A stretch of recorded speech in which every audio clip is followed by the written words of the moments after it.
Hello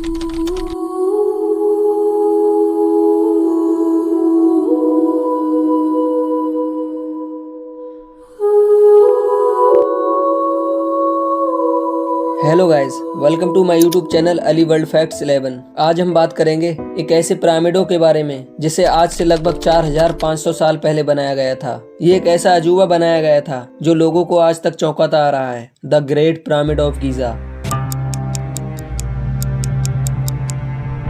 इस pyramid की ऊंचाई 146.6 मीटर ऊंची है, यानी ये कुतुब मीनार से लगभग 2 गुना ऊंचा है। इस पिरामिड को बनाने के लिए इतने भारी भरकम पत्थर इस्तेमाल में लाए गए थे जिससे इस पूरे पिरामिड का वजन लगभग 60,000 टन से भी ज्यादा बताया जाता है। सबसे हैरान कर देने वाली बात तो ये है कि इतने भारी भरकम पत्थरों से इसे बनाया कैसे गया होगा, क्योंकि उस टाइम में कोई क्रेन्स नहीं थी, कोई बिल्डोजर नहीं थे, कोई मशीन नहीं थी। यहाँ तक कि उस समय में किसी तरह की कोई टेक्नोलॉजी भी उपलब्ध नहीं थी, और तो और उस समय पहिए का आविष्कार भी नहीं हुआ था। दोस्तों, बात यही खत्म नहीं होती। जरा सोच के देखिए कि 4500 सालों से लगातार कोई बिल्डिंग खड़ी हुई है जिसपे इतनी जलती हुई गर्मी का भी कोई फर्क नहीं, बारिश का भी कोई फर्क नहीं, यहाँ तक कि इसके कलर पर भी कोई फर्क नहीं पड़ा। आखिर कैसे हो पाया ये सब? आइए जानते हैं आज के इस वीडियो में इन पिरामिडों का रहस्य।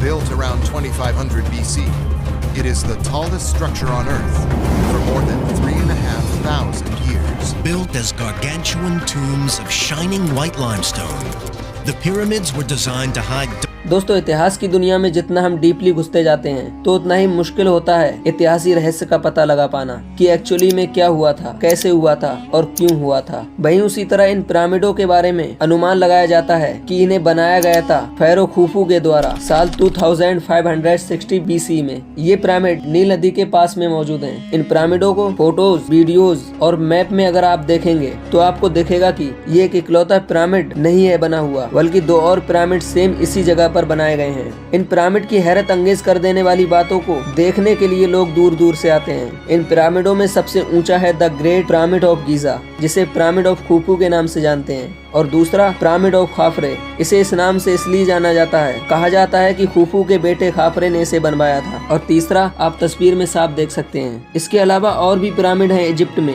जो आपको चौंका कर रख देंगे, जैसे the great sphinx of Giza और कई छोटे पिरामिड्स। टोटल में इजिप्ट में 118 पिरामिड हैं। कुछ तो टूटकर मलबे में बदल गए हैं और सबसे अच्छे दिखने में ये 3 ही पिरामिड बचे हैं इजिप्ट में।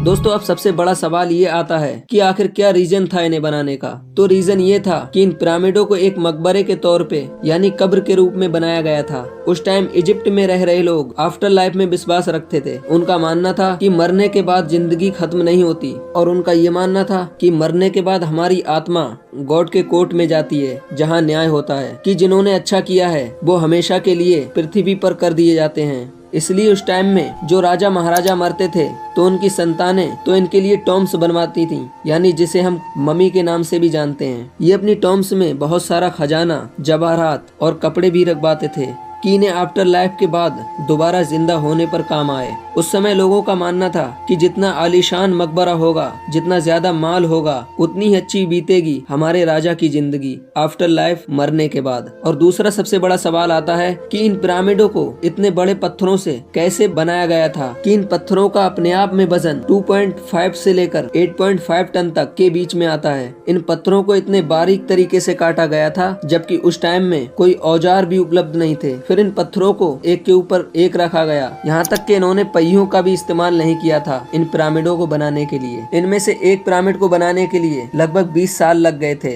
इन पिरामिडों को बनने में अलग अलग लोगों का अलग अलग मानना है कि कोई कहता है कि इन पिरामिडों को एलियनों के द्वारा बनाया गया था। कोई कहता है कि उस जमाने में लोग जादू जानते थे जिससे इन लोगों ने इतने बड़े पिरामिड बनाए। इन पिरामिडों को लेकर लोगों का मिसकंसेप्शन है कि इन पिरामिडों को कैसे बनाया गया होगा। लोगों का मानना है कि उस जमाने में लोग बहुत अच्छा खासा यानी बहुत अच्छा खान पान करते थे, जिससे ये लोग इतने हट्टे कट्टे थे कि कोई भी किसी तरह का काम हो ये उसे आसानी से मात दे दिया करते थे। इस पिरामिड को बनाने में लगभग 20 से 30 हजार लोगों ने मिलकर 10-10, 15-15 घंटे काम किया।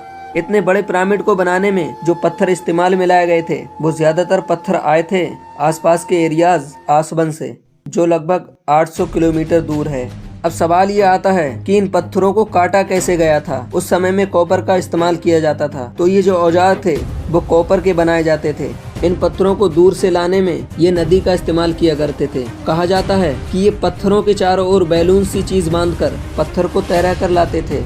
2015 में इंग्लिश और फ्रेंच की टीम ने पता लगाया कि उस टाइम में इन लोगों ने एक ऐसा चौपाड़ बनाया होगा। इस स्लोप के ऊपर पत्थरों को चढ़ाने के लिए लोगों ने लकड़ी के पोल गाड़कर इस सिस्टम का यूज किया था, जैसा कि आप इस वीडियो में देख रहे हैं।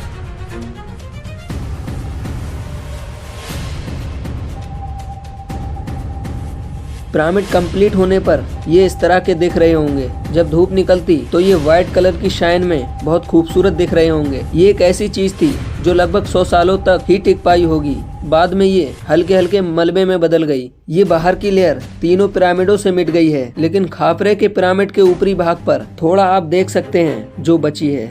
और वहीं दूसरी हैरान करने वाली बात यह है कि जिस लोकेशन को ये तीनों पिरामिड दर्शाते हैं, इसका मतलब ये था कि उस जमाने में उन लोगों ने कैंपास यानी लोकेशन की खोज कर ली थी, यानी उन्हें पृथ्वी की एक्यूरेट लोकेशन पता थी। इन पिरामिडों के फैक्ट्स को लेकर कुछ लोग तो सेटिस्फाई हैं कि ये हुआ होगा, लेकिन सामने मुमकिन और नामुमकिन का किस्सा भी आता है, जिससे हमारे मन में ये सवाल तो जरूर ही उठता है कि कैसे पॉसिबल है, जबकि ये हो ही नहीं सकता। बहुत से सवाल हैं पिरामिडों को लेकर, लेकिन एक्यूरेट कोई भी नहीं बता पाया कि आखिर में हुआ क्या था। इन पिरामिडों की खुफिया खोज के लिए साइंटिस्ट आज भी जोर करते हैं इस बात का पता लगाना कि आखिर ये कैसे मुमकिन है, लेकिन आज तक कोई पता लगा ही नहीं पाया कि ये पिरामिड बने कैसे। दोस्तों, कैसी लगी ये जानकारी हमें कमेंट बॉक्स में जरूर बताएं। अगर आप हमारे चैनल पर नए हैं तो हमारे चैनल को सब्सक्राइब जरूर कर लें।